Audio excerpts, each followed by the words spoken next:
Sir mask ஏன் போட்டுக்கல? நான் mask எடுத்துட்டு வரல, நான் வாங்கிக்கிறேன், வாங்கி போட்டுக்கிறேன்னு. காரணம் வலுவா இருந்தா மனுஷன் எங்க வேணாலும் தப்பிச்சுக்குவான். மாஸ்க் கீழே இறக்கி விட்டுருக்கிற வண்டியை பிடிக்கலாம். நீங்க என்ன சொல்லுவீங்க? சார் எனக்கு ரொம்ப பசிக்குது, அதனால கொஞ்சம் கீழே இறக்கி விட்டுருக்கேன். எனக்கு ஏற்கனவே தடுப்பூசி போட்டாச்சு. அப்ப நான் ஏன் மாஸ்க் போடணும்? நான் பார்ட்டிக்கு மாஸ்க் போட்டுட்டு தான் போகணுமா? மேக்கப் கலைஞ்சிட்டா? அட அண்ணே, செல்ஃபி எடுத்துட்டு இருக்கோம். மாஸ்க் போட்டுட்டு செல்ஃபி எடுக்கவா? 50 வயசுக்கு மேல இருக்கவங்ககிட்ட சொல்லுங்க. மாஸ்க் அவங்களுக்கு தான் தேவை, எனக்கு இல்ல. இந்த மாஸ்குகள் இது எனக்கு கிளாஸ்ட்ரோஃபோபிக். எனக்கு வந்துடுச்சு, ஆன்டிபாடிஸ் இருக்கு.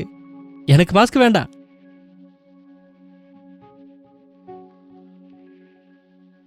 எனக்கு தேவை இருந்துச்சு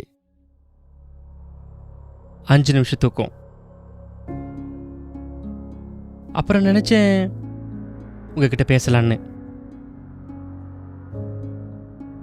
48 மணி நேரம் ஆயிடுச்சு, ஒன்றும் சொல்லலை. பிபிஇ கிட்லேயே இருக்கிறத நான் பார்த்துருக்கேன். பையனை இழந்த தந்தையை பார்த்துருக்கிறேன். குடும்பங்கள் சிதைந்து அழியறத பார்த்துருக்கேன். ஆனா எனக்கு தெரியும், உண்மையை சொல்றதால என் மனசு லேசாயிடும். ஆனா உங்களுக்கு வித்தியாசம் எதுவும் இல்லை. இது எல்லாம் நடக்காது நீங்க மாஸ்க் போட்டுக்கிட்டா.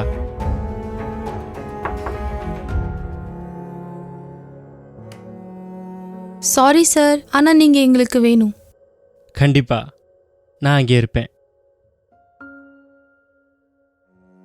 சரி, நான் கிளம்புறேன். என்னுடைய டீமோட டபுள் டியூட்டி பண்ணணும். நீங்க உங்க வேலையை செய்றீங்க, காரணங்களை சொல்லி.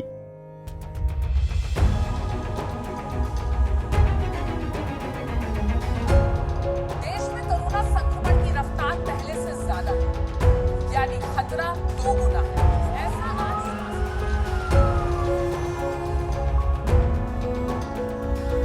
இவங்க மேல பூக்கள் வீசினீங்க, குறைந்தபட்சம் இவங்க சொல்றதை கேளுங்க.